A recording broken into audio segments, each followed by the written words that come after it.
orzu qilamiz. Xudo xolasa ishonchimiz komilki, O'zbekiston chempionatida va ishonch bildirmoqdaman.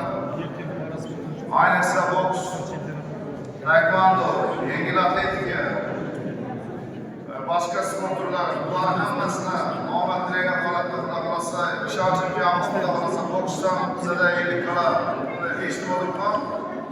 50 kilo eshitib yutmasini yapimizga qadar chiqmaydi. Boks to'g'risida shuni eshitib olibman. Yengil atletikaning aytmasam ham bo'ladi, Xudo shukr, avtoriteti o'ziga yarasha.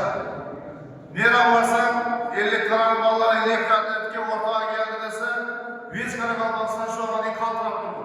Eshitib o'tiribmiz, bilib o'tiribmiz. Buni shu Oltinbeklari yengil atletikaning trener murabbiylarini hammasini o'z minnatdorchiligimni bildiraman.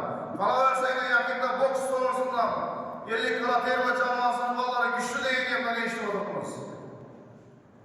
Qolaversa undan tashqari taekvondo, boshqa sport turlari ayniqsa shu men umid qilaman, Xudo xolasa doğrusu Oltinbekdan qattiq umid qilaman, Xudo xolasa shu yengil atletika bo'yicha daji kerak bo'lsa O'zbekistonda o'rin olsa degan umiddaman. Sababi